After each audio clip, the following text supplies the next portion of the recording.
Hi guys, my name is Borodante, and today I continue my journey with shape design research. So I did a study of this photo right here I found online, and contrary to the way I usually do any artwork, in this case I specifically focused on shape design. So while I actually started with creating a sketch because I wanted to really understand the geometry of the head, because I think it's really important when you work on shape design to avoid making everything flat, like just trying to dance around with flat spots on the canvas. You really need to appreciate everything in 3 dimensions. So I decided to go on the safe side and make sure I truly understand the shape of this head before moving on with colors. And when I actually started rendering the portrait, since the very first stroke, I made sure that I was thinking about what if this will be the last stroke of this painting? Is it looking cool or not? Like, literally, doing the same thing I always do with thinking through the geometry and lighting and material and all kinds of stuff,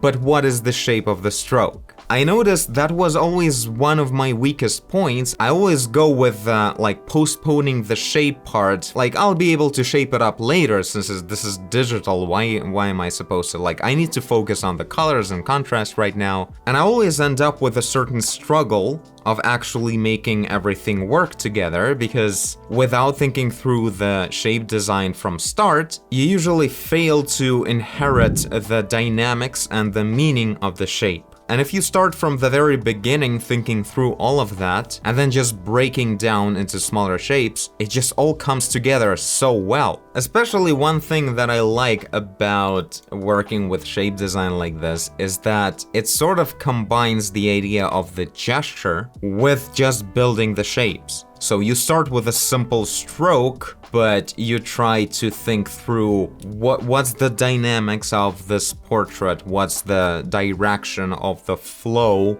on everything, and you just keep working from that, not trying to follow the consistent surface of the head or something. It's not the point. You need to find the flow, you need to find good shapes, the dynamics. Like right now, this is a really cool shape.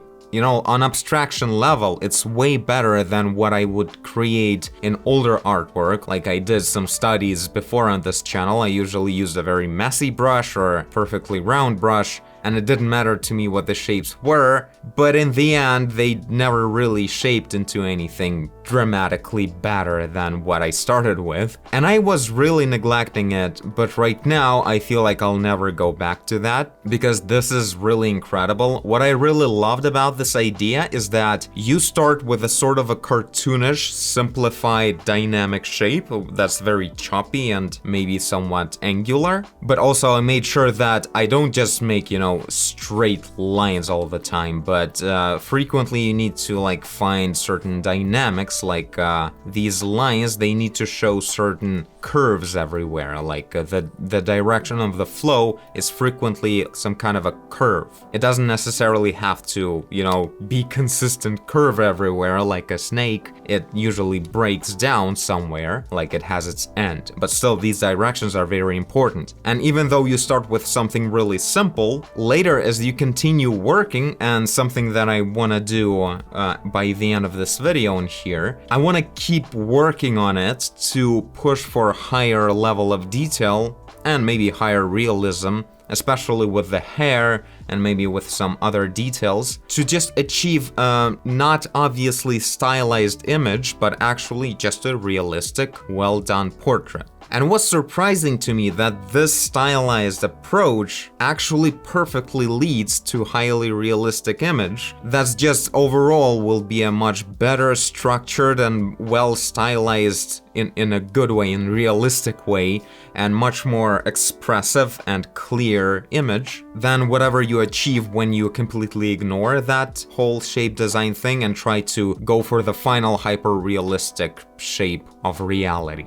So yeah, I found this to be a huge deal. Also, you may have noticed I'm using a very different brush from what I usually use. I mentioned in the previous video that I liked using for any kind of shape design approach. I liked using flat-sided brushes, so maybe a square brush or anything like that. I ended up liking, you know, getting any kind of realistic bristly brush that may look like this, or this is from the Kyle's brushes collection, and just picking up any kind of these bristly, realistic like photo brushes and then just squishing them and making them tilt, so that way I can create any kind of shapes like this. Really cool, especially like using them at 1% spacing. With a very flat brush, 1% is usually not as performance hungry, so it actually works pretty well, but yeah, you may need a pretty powerful system, I don't know. But what I like about it is that it's creating these very sharp, bristly,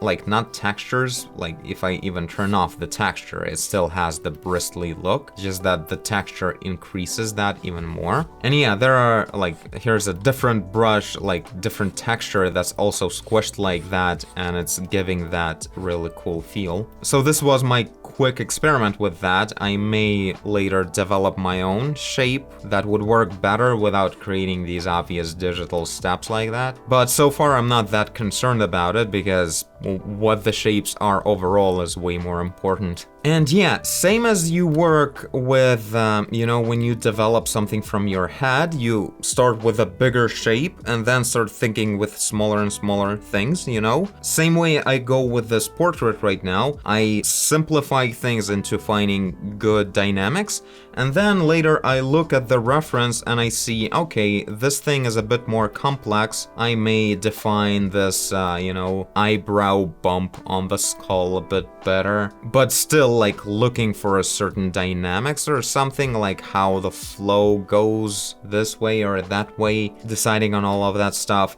I really simplified the hair, of course, but now maybe it's a good time to make it a bit more complex, and you just break it down. One thing that's really important when you work with this, when you work on any painting really, breaking down the shape doesn't mean like breaking down the surface and trying to find something out of the surface. It's not the surface, it's the simplified representation of a surface. So shapes can really fly in the air all over each other, you know? They don't have to appear as a consistent surface all the time. If you understand that, you will really be able to find any kind of shapes you really need. Like even this highlight right here on the forehead, it almost feels like it's flying in the air. It's not really on the surface, but it's looking just fine. Also, another thing that I kind of failed a bit, because I should have started with it much more intentionally, is that I noticed that it's a good idea to stylize shapes, especially with complex things like this hair. You gotta find the overall mass of it, an overall gradient of colors that lie underneath the overwhelming details on the surface,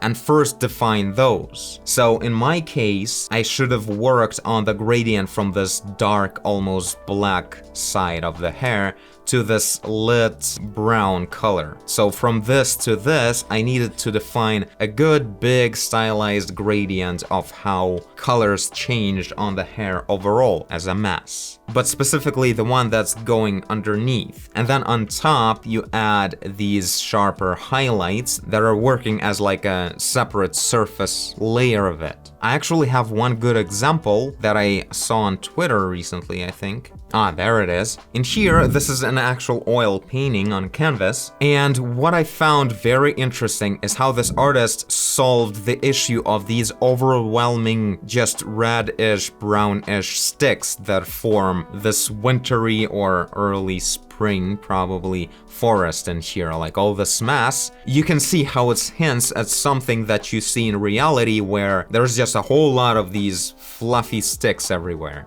And you look at it like, how can I possibly paint that? It would look like insanity. But what they did, they actually took like a soft, fluffy brush and they just made this soft underlying gradient of going between pale and saturated orange and yellowish colors. And then on top of it, they started defining the branches that actually make a difference in composition or make a more of a solid shape that deserves its own brushstrokes, so to speak.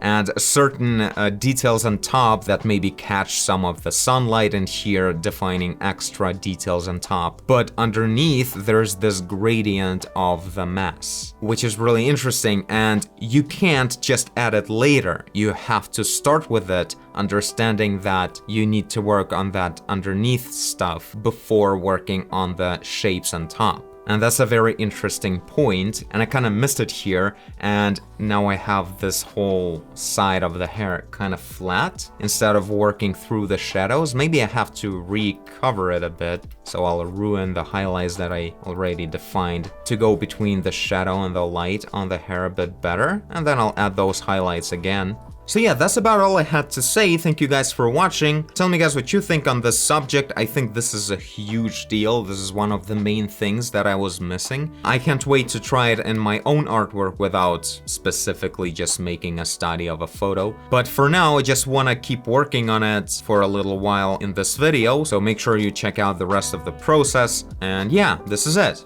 Bye!